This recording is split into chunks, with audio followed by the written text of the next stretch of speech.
ಶಿಡ್ಲಘಟ್ಟ ಚಿಕ್ಕಬಳ್ಳಾಪುರ ಜಿಲ್ಲೆಯಲ್ಲಿ ಬರುವಂತಹ ಒಂದು ತಾಲೂಕು ರೇಷ್ಮೆ ನಗರ ಅಥವಾ ಸಿಲ್ಕ್ ಸಿಟಿ ಅಂತಾನೆ ಶಿಡ್ಲಘಟ್ಟ ಸಿಕ್ಕಾಪಟ್ಟೆ ಫೇಮಸ್ಸು. ಈ ತಾಲೂಕಿನಲ್ಲಿ ಒಟ್ಟು ಜನಸಂಖ್ಯೆ 2 ಲಕ್ಷ.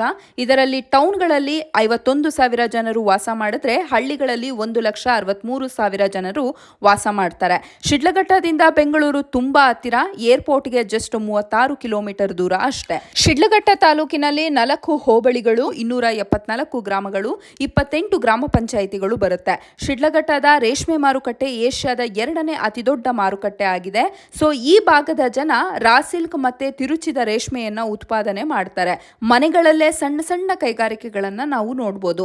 ಇಲ್ಲಿಂದ ರೇಷ್ಮೆ ತಮಿಳುನಾಡು, ಆಂಧ್ರ ಪ್ರದೇಶ, ಗುಜರಾತ್, ಸೂರತ್ಗೆ ಕಳುಹಿಸಲಾಗುತ್ತೆ. ಶಿಡ್ಲಘಟ್ಟದಲ್ಲಿ ಕುಡಿಯುವ ನೀರಿನ ಸಮಸ್ಯೆ, ಕೃಷಿ ನೀರಿನ ಸಮಸ್ಯೆಯನ್ನ ನೋಡಬಹುದು. ಹೈನುಗಾರಿಕೆಯನ್ನ ನಂಬಿ ಹಲವರು ಜೀವನವನ್ನ ಸಾಗಿಸ್ತಾರೆ. ರಾಗಿ, ಜೋಳ ಜಾಸ್ತಿ ಬೆಳೀತಾರೆ. ಇಲ್ಲಿ ಮಳೆಯನ್ನ ನಂಬಿ ಹಲವು ರೈತರು ಬೆಳೆಯನ್ನ ಬೆಳೀತಾರೆ. ಹಳ್ಳಿಗಳಿಗೆ ಸರಿಯಾದ ರಸ್ತೆ ಇಲ್ಲ. ಇದಕ್ಕೆ ಕಾರಣ ಶಿಡ್ಲಘಟ್ಟಗೆ ಅನುದಾನ ಬಿಡುಗಡೆ ಆಗ್ತಿಲ್ಲ ಅಂತ ಹೇಳಿ ಈ ಭಾಗದ MLAನೇ ಹೇಳಿಕೊಂಡಿದ್ದಾರೆ. ಶಿಡ್ಲಘಟ್ಟದಲ್ಲಿ ದಿಬ್ಬೂರಹಳ್ಳಿ, ಅಬ್ಲೂಡು, ಸಾದಲಿ, ಬಶೆಟ್ಟಹಳ್ಳಿ, ಕಸಾಬ, ಜಂಗಮಕೋಟೆ, ಸುಗುಟೂರು ಹೀಗೆ ಹಲವು ಹಳ್ಳಿಗಳು ಬರುತ್ತೆ. ಇದರಲ್ಲಿ ನಿಮ್ಮ ಊರು ಯಾವುದು ಅಂತ ಹೇಳ್ಬಿಟ್ಟು ಕಮೆಂಟ್ ಮಾಡಿ.